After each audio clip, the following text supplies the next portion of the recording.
I watched almost all of the games from Wild Card Weekend. I watched the entirety of Bucks Eagles, Packers Cowboys, and Texans Browns.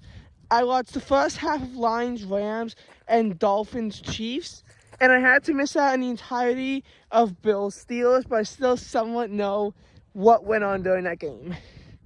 In this video, we're going to talk about what happened during each game and use it to make my projections for who I think is going to win these next week's games.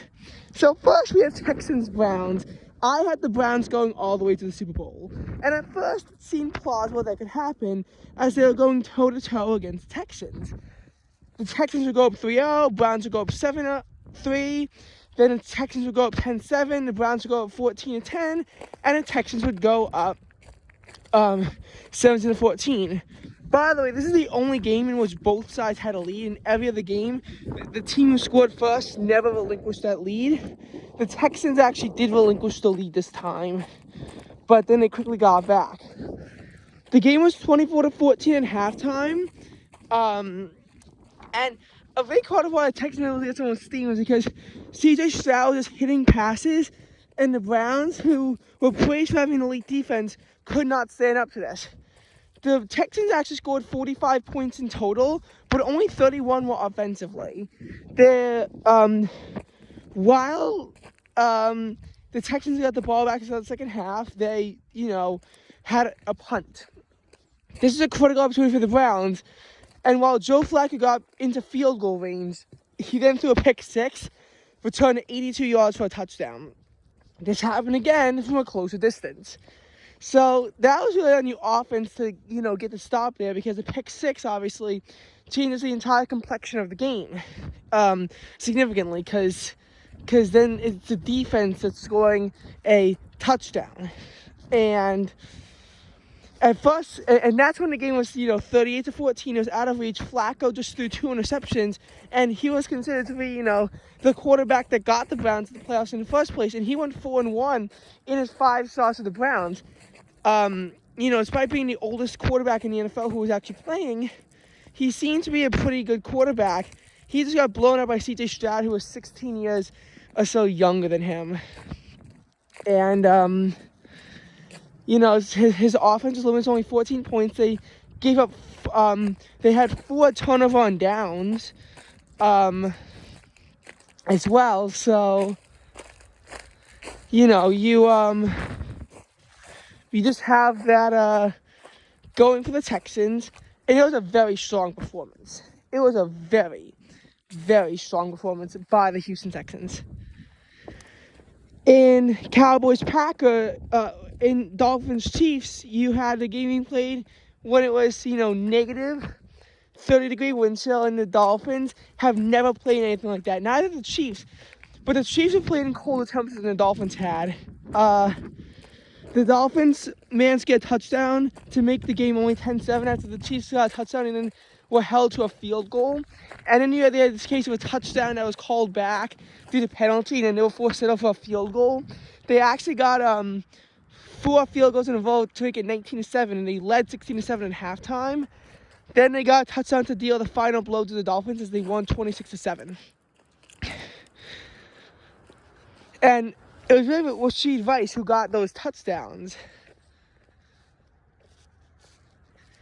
Now, in the case of the Packers-Cowboys, the Packers, they scored on their opening drive to make it 7-0. And then while both they and the Cowboys punted, the Packers then got an interception. They were able to get a touchdown to make it 14-0.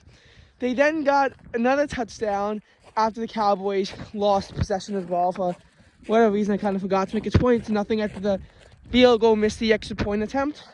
And from there, we had the Packers make it 27-0 on a pick six. The Cowboys did score to finish off the half, though, to make it 27-7, which of course made Packers fans nervous because the Cowboys got the ball to start the second half. They were held to a field goal to make it 27-10 after a questionable decision by Mike McCarthy to continue to make it a 3-score game. Then the Packers got a touchdown to make it 34-10. The Cowboys got a touchdown to make it 34-16. They had a 2-point conversion, something that was, but then they got a 10-yard penalty. Mike McCarthy made a dumb decision to instead of trying a 2-point conversion from the 12-yard line, to instead kick a 43-yard field goal that went incomplete. So the score remained 34-16. Packers got 2 consecutive touchdowns, because I think the Cowboys had like a turnover on down, something in between. Or I took the ball and so it became 48-16. The Cowboys got 2 garbage time touchdowns as the Packers punted the ball away to make it 48-32. And while the Cowboys were close to making it 40-40, they couldn't get the final touchdown as there was a turnover on downs. Even had they gotten a touchdown to make it a 48-40 ball game, likely the Packers still would have won the game because the Cowboys would have had to have converted an onside kick, and if they didn't, Packers just kneel out the clock, which is what happened anyway. As for Lions-Rams, that was a neck-and-neck game. The Lions went up 7-0, and then the Rams made it 7-3. Lions then made it 14-3. Rams made it 14-10. It's like aside from that field goal, they just kept getting touchdowns. The Lions led 21-17 at halftime, but the Rams got the ball back to start. But then their offense was really limited and they were held to field goals. The Rams had, from what I heard, the Rams had to punt it away at the end. And the Lions were able to get a first down that essentially secured their victory.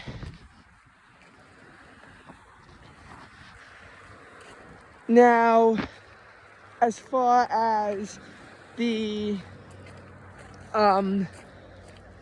Bills-Steelers game, the Bills just got an early 21-0 lead, but they kicked a field goal that got blocked, and then the Steelers were able to get a touchdown out of it to make it 21-7 going into the half. Steelers made it close. They made it a 24-17 ball game, but the Bills scored a touchdown to secure the victory 31-17. Finally, Bucs-Eagles, which of course I was talking about. So the Bucs scored 13 points before the Eagles managed to score. The Eagles had to punt the ball away twice, while the Buccaneers scored all 3 of their drives, even though in some cases they got held to field goals. Then the Eagles finally get a field goal to go on board 13-3. Bucs get a field goal to make it 16-3, and the Eagles score a touchdown right before the half. But after the Bucs got a penalty, the Eagles went for 2, but the tush push failed on them. So it's only 16-9. A similar call actually happened later in the game. The Eagles got a field goal, but then decided to go for it on 4th and 5 because the Bucs got a penalty and it didn't work out for them. They had a turnover on downs. That was after the half. After quite a few punts, the Eagles got a safety as they got a penalty in their own end zone to make it 18-9. Bucs quickly scored a touchdown to make it 25-9 after that. And later on, they scored another touchdown to make it 32-9. With all that in mind, they can finally make predictions. So, first, oh my god, light turn red already. So, as far as the first game, Ravens-Texans, I know everyone is making the Ravens to win. I actually think I personally have the Houston Texans to get the W here. It's a strange prediction, I know. Why would I predict the Texans? Well, the Browns were supposed to win that game. Maybe not go all the way to the Super Bowl, but the Browns were predicted to win the game. Oh my god, when will this traffic let up? I see the lights changing soon. Thank fucking god. And, are you kidding? Is this light broken? This light is literally broken.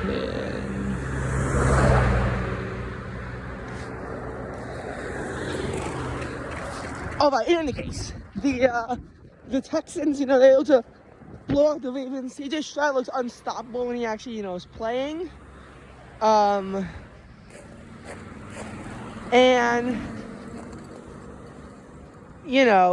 CJ Stroud looks unstoppable when he's actually playing.